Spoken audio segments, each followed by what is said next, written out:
Bonjour la famille, bienvenue sur ma Solo Kimbong TV. Suivez-nous sur YouTube et tapez la Solo Kimbong TV.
Nage jadi na yo,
Tusame.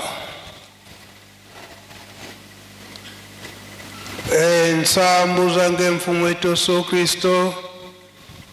yozola kwa kitata nzambi wase yo ntwadi ontata mwanda wa velela bika wa kwa masikilanga muna yeto tuka kwa yelemvu se ye mwani tata mwanda wa velela. Amen.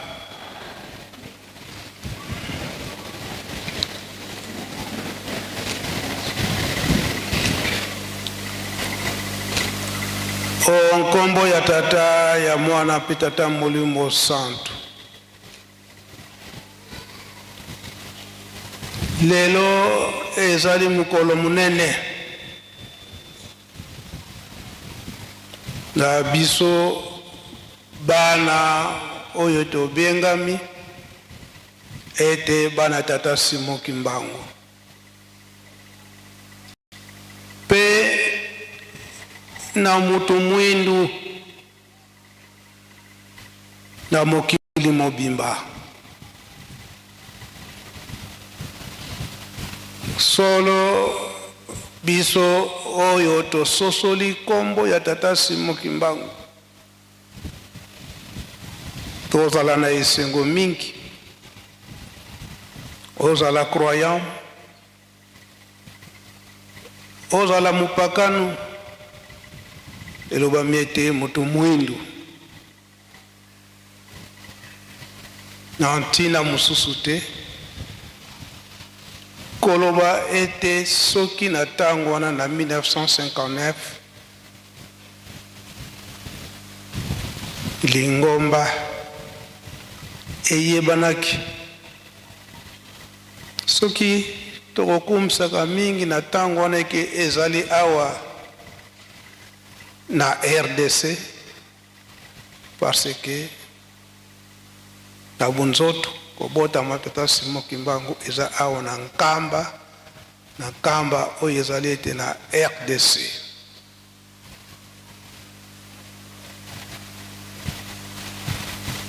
Kotala mingi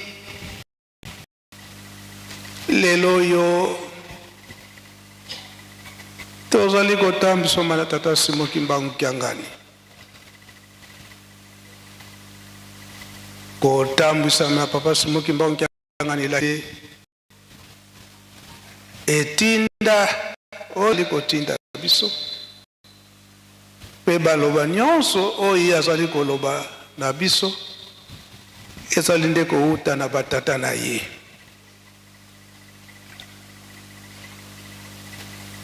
Mikolo yo papa Simon Kimbangu Kiangani azali koyebisa biso boye toyeba nano bonkoko ya tata Simon Kimbangu, toyeba histoire ya tata Simon Kimbangu,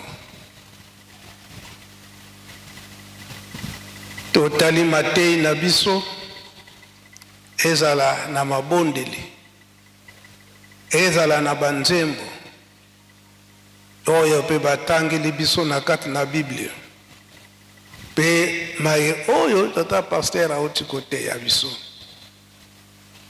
na ntina ya journée ya lelo ya le 24 décembre mai malekaka na 1959. Tokotangaka mingi Bible tangu ezali koloba ma histoire to likambo ya nkolo Yesu, baza kotalisa biso référence ba Matthieu, ba Luc, nyonso wana bakoma tokomona ke histoire bazwili yango na famille oyo ya nkolo Yesu. Oyo pe ya tata Simon Kimbangu bakotalela yango kaka na oyo na famille ya tata Simon Kimbangu na oyo pe bafandaki na ye. Tokoyelaka na kati na Yerusalemi na ba evenema nyonso wana koya koyeba histoire yango ezalaki ndenge nini. Yango bakolobaka na biso boye soki ntango ya ndako ya Nzambe ekoki ngonga ebeti ya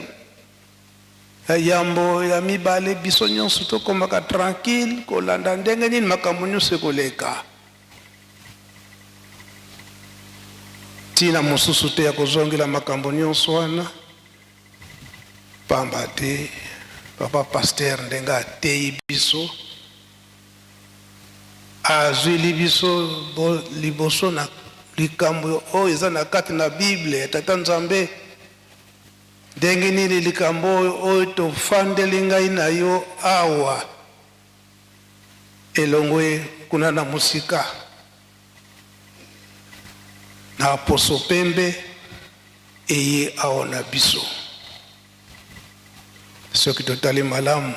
na Abraham elaka ezalaki okende bowumbu oyo pe histoire tata Simon Kimbangu elaka ezalaki na nkolo Yesu akolongola yango na baninga na biso oyo bazwa un quart akotinda yango na bato oyo bakozwila yango litoma oyo bakobatela yango malamu likambono yango oyo ngai na yo tofandeli awa likambo tata Simon Kimbangu. Tata Simon Kimbangu ye molimo mosantu. Soki totali malamu na mukolo ya lelo kino lelo yo tata Simon Kimbangu nani batie na esika wana te ya kotia molimo mosantu. Kasi baza kobunda na yango likambo yango. Soki bazali kobunda na yango kotala nano oyo biso bapesaki biso yango sike toza kobatela yango malamu, toza kosalela yango malamu. Kasi bapapa si baloba deja eke pouvoir spirituel oyo ya na Yerusalemi papa diangenda alobi yango ete ezali éternel. Je te dis, est-ce que tu lis Bible quand tu lis bien côté? Papa mfumwa longo alobaki te alobaki yango te to répondre biso nyonso alobaki te alobaki yango te alobaki yango likambo yango etikali pa ya nani ye na mutambolisi nani ye te mukokisibilaka ye wana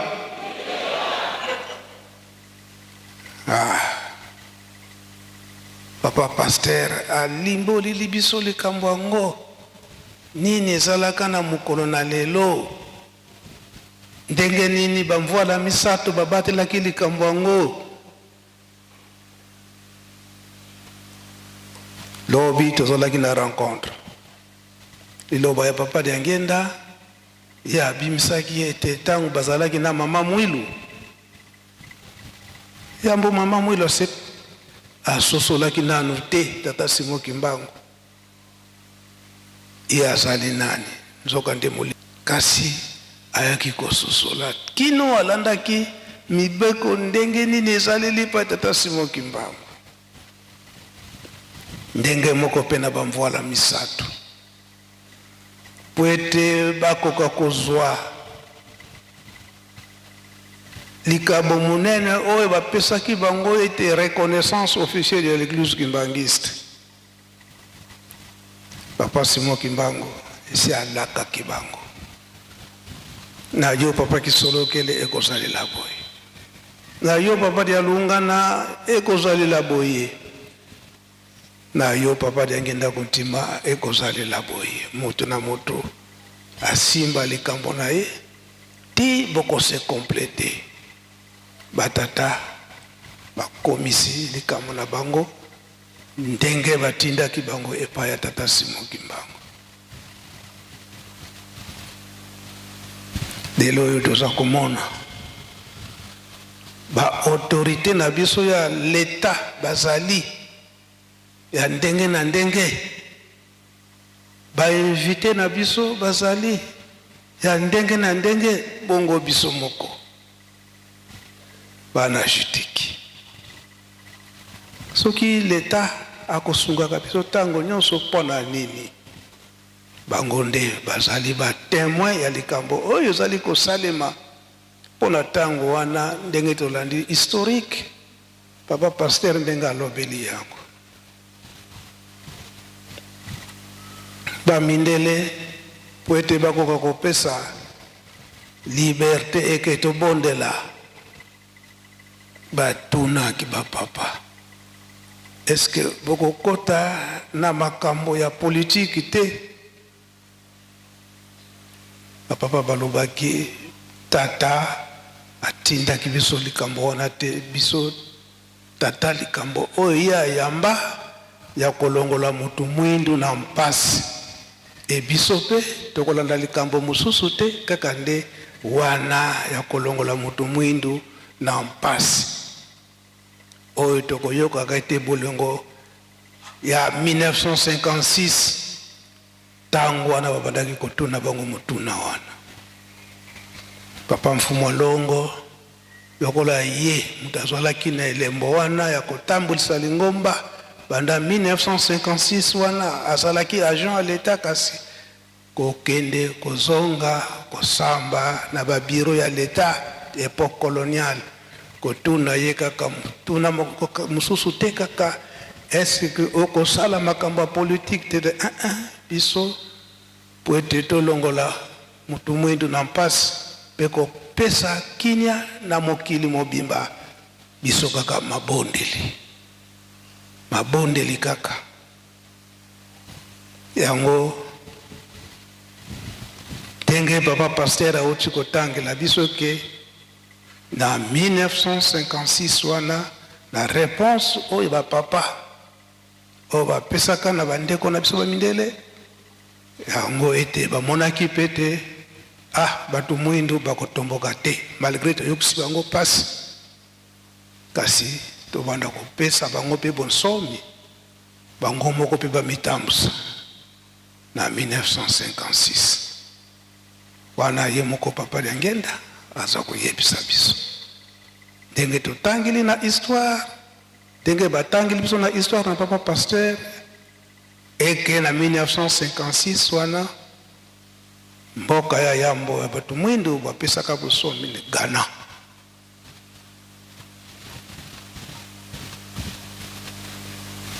Pona nini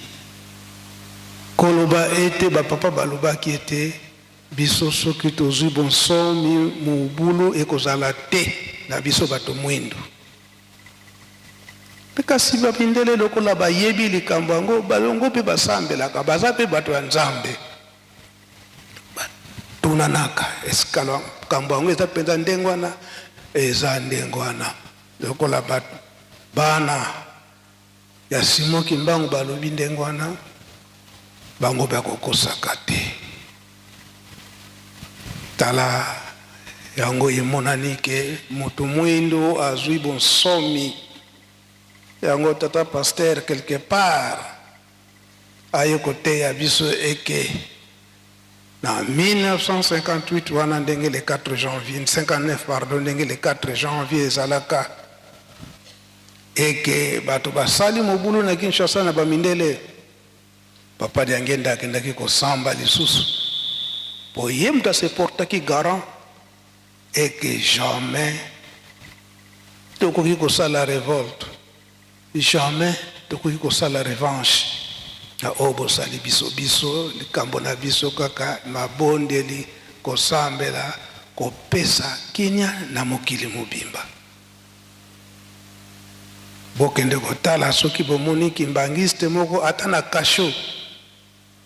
na prison coûte c'est plus loin mais na kasho botala ala pakandai kasi lelo oyo biso bakimbangiste totikali lisusu na ndenge wana te. Lelo oyo soki mutuna wana eye bakotala bisika nyonso ya mpasi bakondo komona totondi yango batata baza kolamusa biso totika ya mabe nyonso wana ndenge papa Mfumu Alongo papa Simon Kimbangu Kyangani apameli likambo ya mabina papa Diangenda bapamelaka likambo wana molato yango imemaka biso na mabina.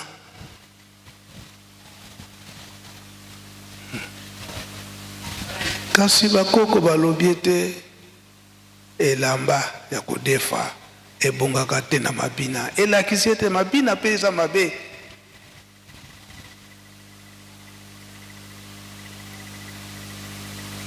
Yango tozali bana mapamboli tokoloba mingi te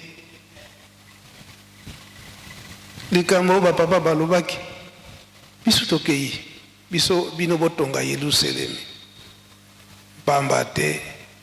tango bozali kotikala ngonga kutu ya komela mwa mai bokosala nango te ngonga ya kolia bokosala nango te po okende kolala fo oyiba ngonga po okende kolala muke nzoka nde tozala banzoto nzoto befo ipema ezali komona na lelo oyo lelo mokolo munene tata Molimo Santo papa Simon Kimbangu Kyangani ali papa Mbenza yokende pamba te nazali kozela papa ya minene oyo bazali koyela ngai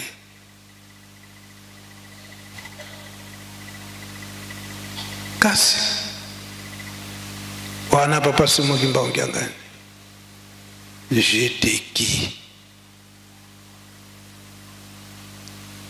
mokolo na yenga papa alobi oyo ezalaka na 1959 tango jiteki okendaki kotala papa Mfumu Alongo oyo bazalaka na tango wana bayebaka te eke likambo ndenge wana ezalaki kokende na mokonzi oyo ya bonzambe kokende na banyama oyo ya botosi ndenge bomemaka bapigeon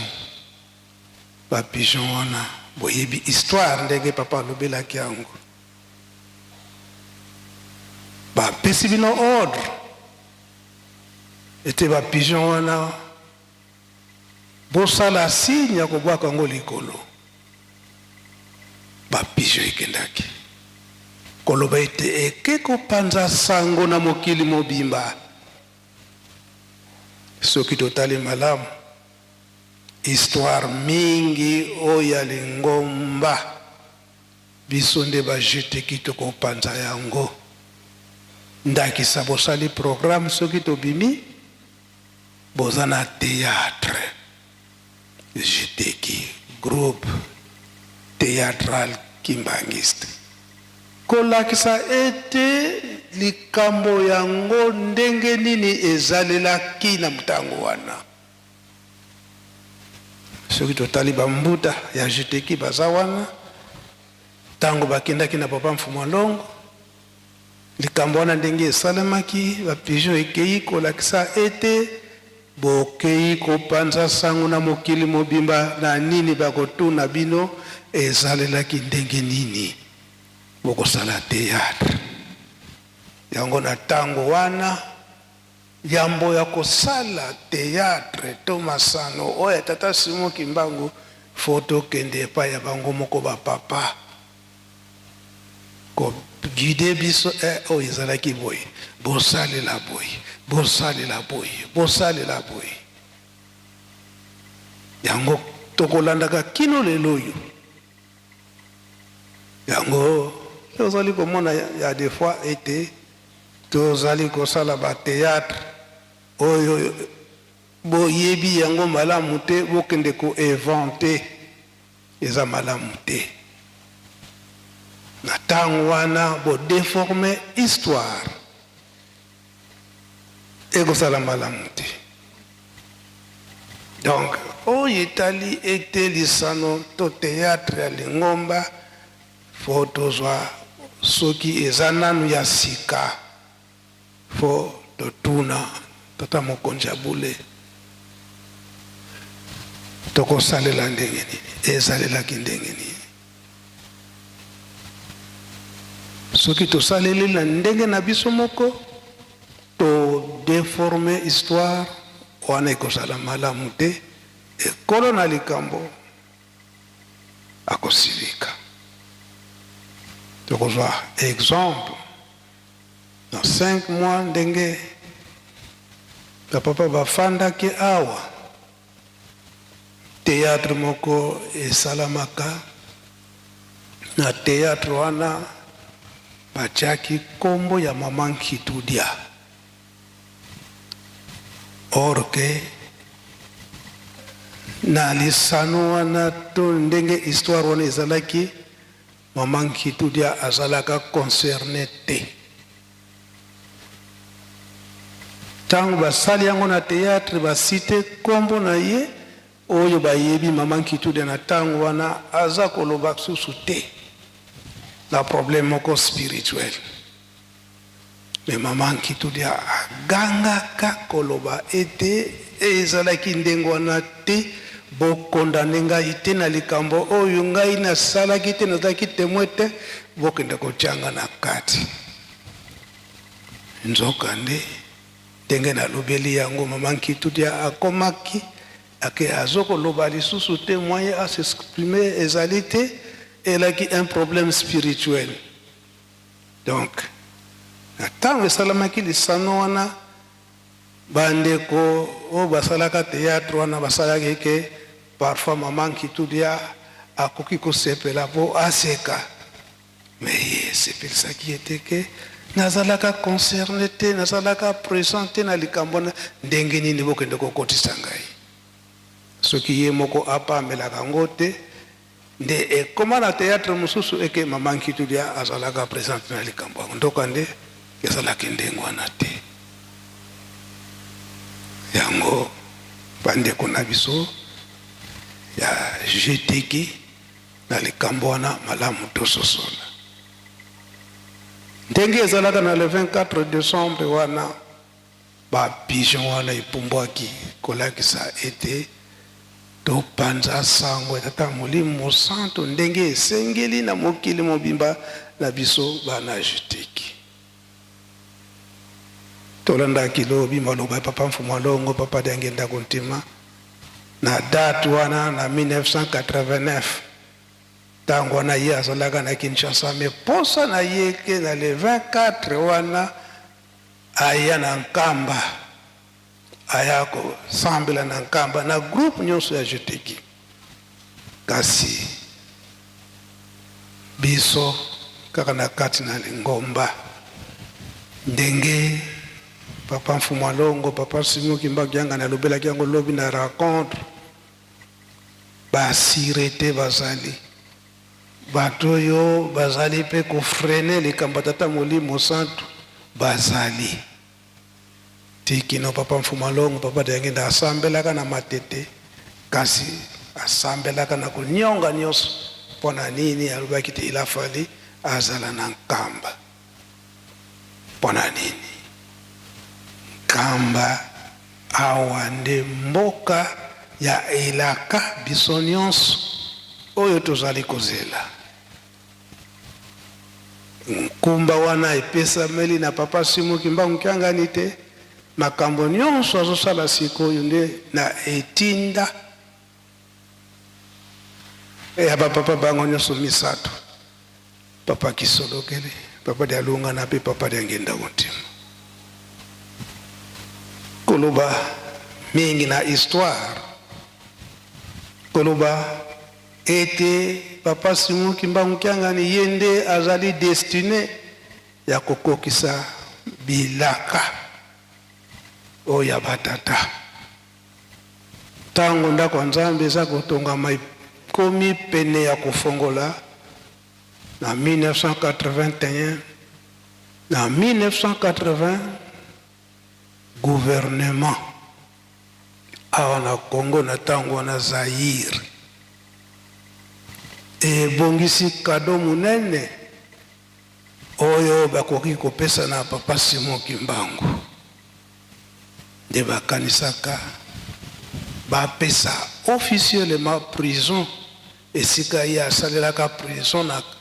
30 ans kuna na Lubumbashi na 1980 baye bazalaka na tango wana bayebi likambo nde tango wana président Mobutu a signé ordonnance et que prison wana epesama na Lingomba tata Simon Kimbangu ezalaka esengo bapapa bango nyonso misato bakendaka bapapa bango nyonso misato ntango basali programme balobi eke tata akoki kozanga te tata nani papa Simon Kimbangu Kyangani bayebisi yo kozanga te abongisi makambo nyonso papa Simon Kimbangu Kyangani bakomi na aéroport batangi bakombo ofo bakende kombo ya papa Simon Kimbangu Kyangani ezali te bapapa banyongaka ndenge nini kombo ezanga nani asali boye service protocole esika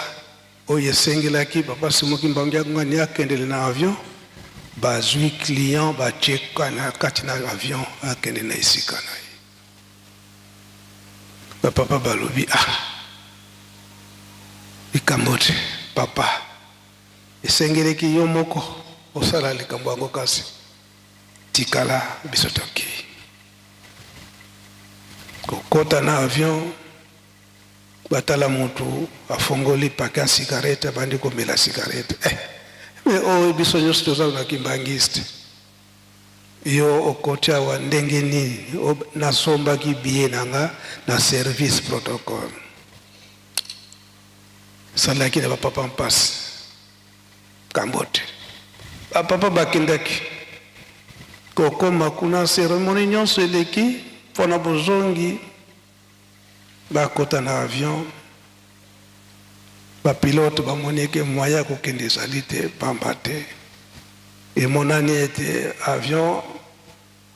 esali signe ke ya un danger nde nazoloba boye bapapa tukembo so bazalaka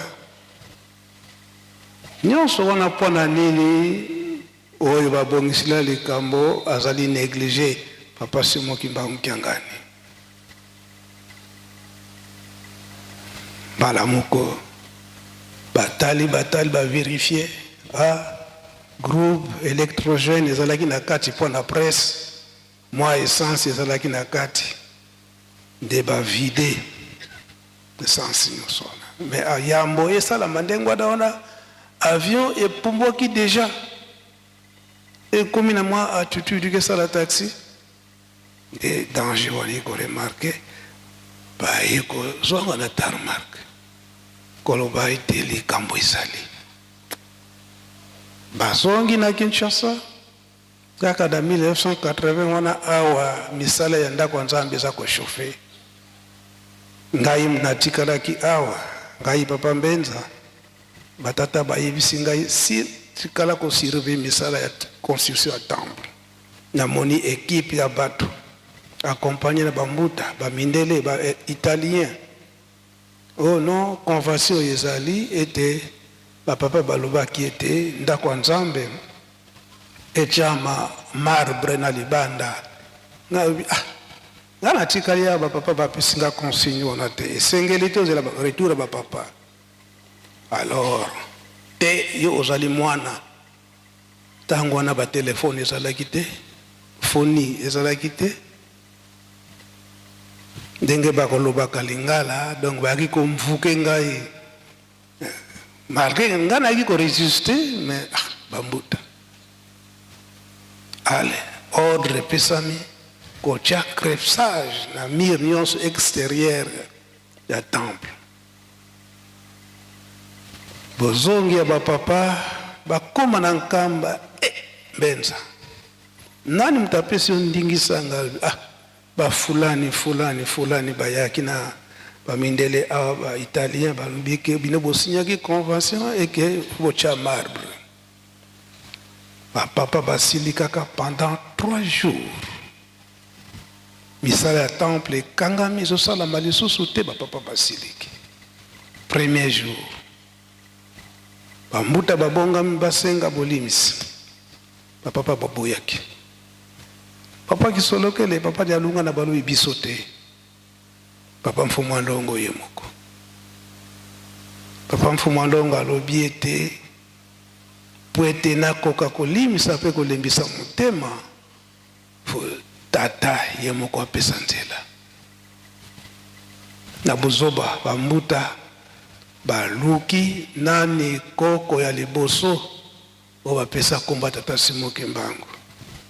papa Walombwa yende ataki na kombo ya Kimbangu tata Walombwa ya Lukengo tangwana ye mtazalaki mokonzi ya Jacques baye awa basengi bolimisi tata Walombwa asali bunkoko bapapa balubike awa eza makambo bukoko te awa eza likambo nde ya tata molimo santu ya Nzambe.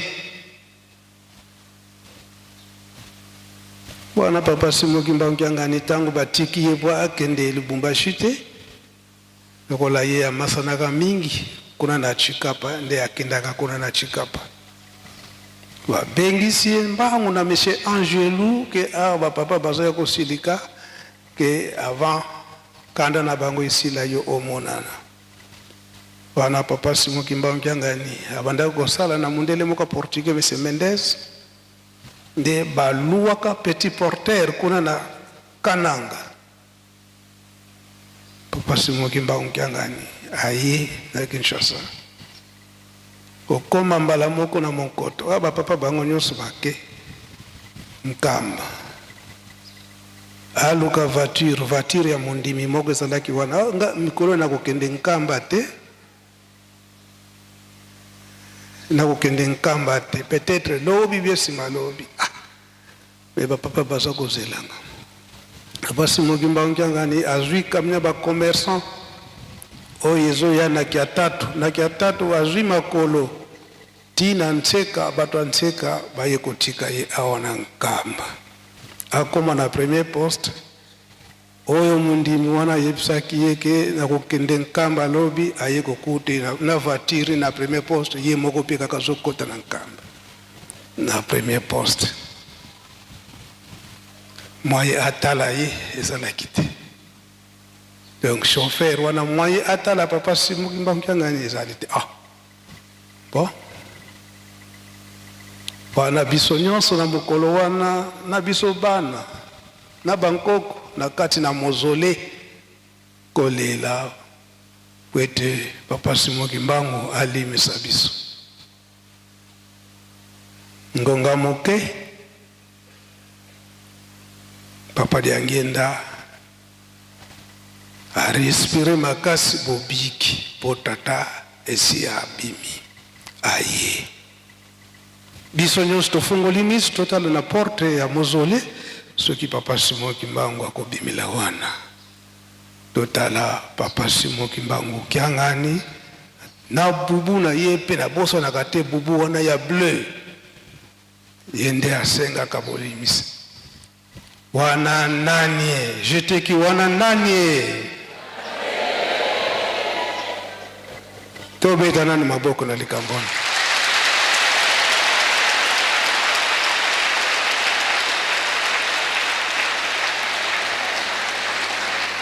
esika wana balobi ete musala etikali epai na ye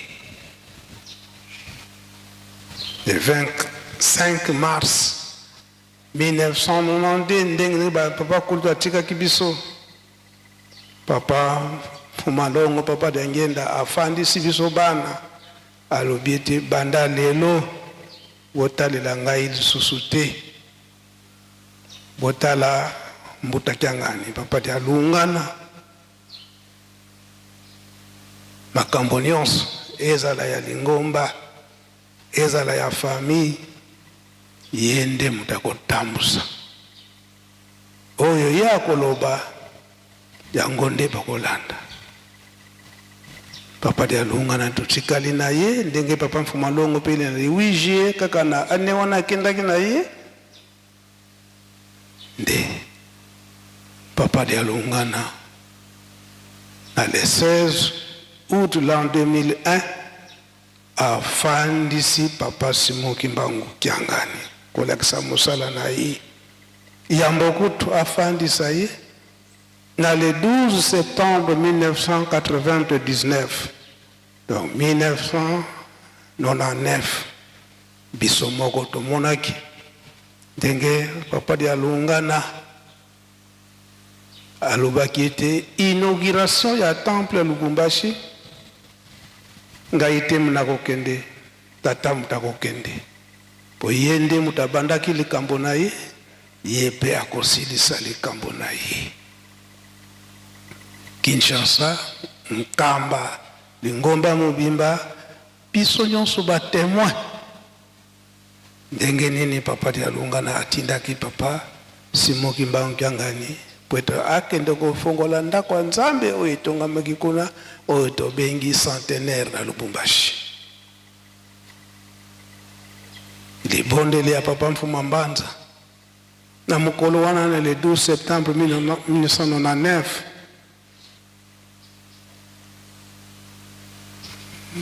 tata papa Simoki Mbangu owana yo moko mutu ye wana kosala likambo na yo malgré mokili balingili yango ndengo wana teme oyo obongisa biso tokoki kolongola yango te tikete makamusi emonana po ete mokili surtout Lingomba eyeba ete ye wana nde totikili mosala libondeli ya papa Mfuma Mbanza na mokolo wana yango lelo oyo tozali komona eke papa Simoki Mbangu Kiangani azali nde kotambusa biso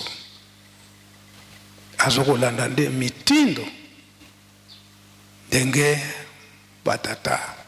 batikilaki ye mikolelo eleki alobi ete tosala bilan ya biso bakimbangisi tokosala na ntina mosusu te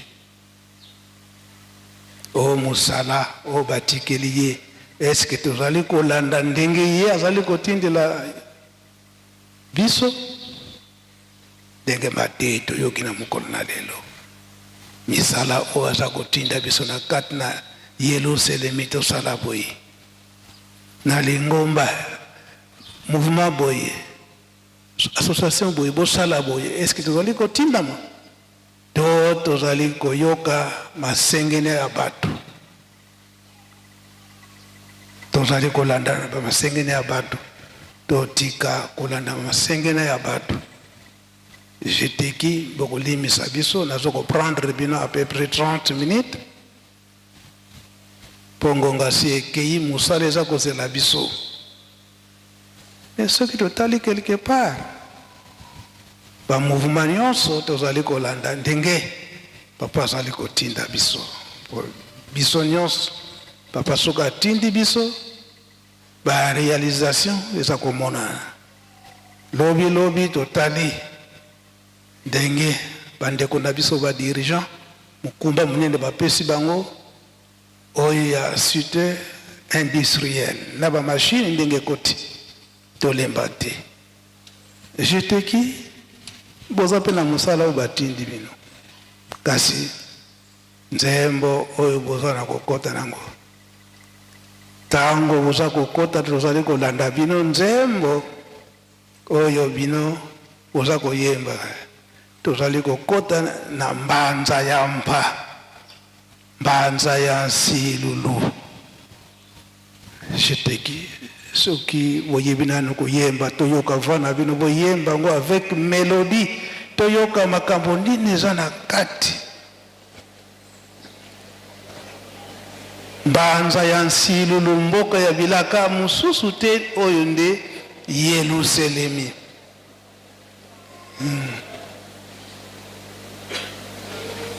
na base na batenor bavona bino nyonso wana chaque voix eza na liloba nango ezali koloba na ntina ya mboka oyo ya Yelusalemi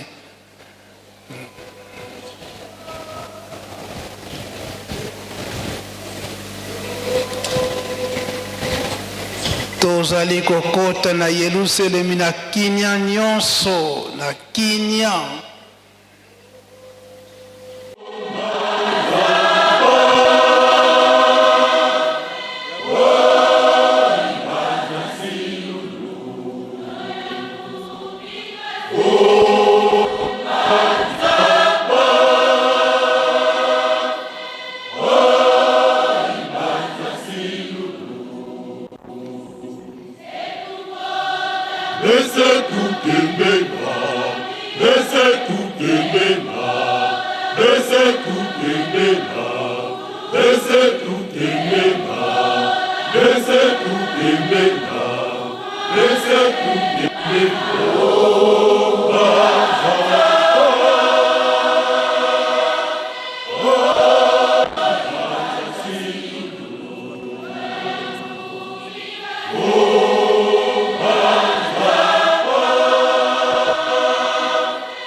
nzembo oyo ya mibale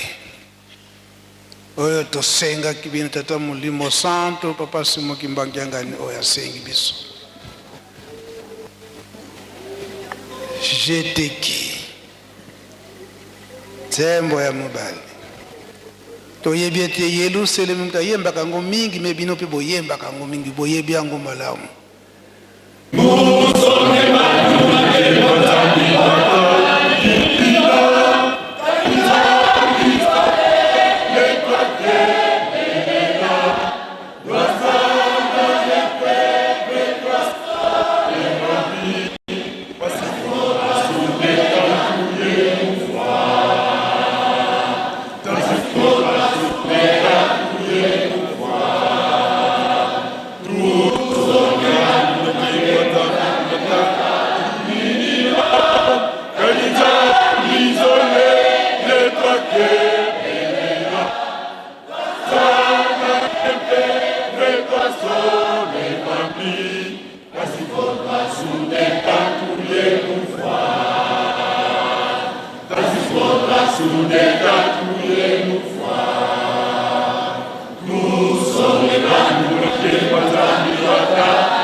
Merci jeteki toza kowela ngonga lobi nde bokolimbolela biso nzembo banzembo nyonso mibale na lingala elobi nini me nzembo ya suka elobi ete musala oyo tozali kosala kotolonga lingombo ya tata Simo Kimbangu koyembela ye tosala yango na solo po ete tozwila yango mpe mbano ya malamu po ete tokaka kobika musala oyo tozali kosala baza kotinda biso bacotisation tozali kosala bosomba boye tozali kosomba bomata na Yelusalemi tozali komata me totika mabe na biso po ete musala oyo tozali kosala emonana mpenza ke tozali kosala yango na bundimi nyonso po ete milimo na biso ekokaka kobika tokangama kaka ndenge papa aza kotinda biso na kati na bolingo mibeko mpe misala onkombo tata mwana tata molimo santo amen. Bika tokubikelo moko twatonda lusiku musu tutambuli kwa serieto bozola kwa se mwane tata mwanda velela mukumbwa se ye mwana ye tata mwanda velela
Suivez-nous sur YouTube et tapez Masolo Kimbong TV.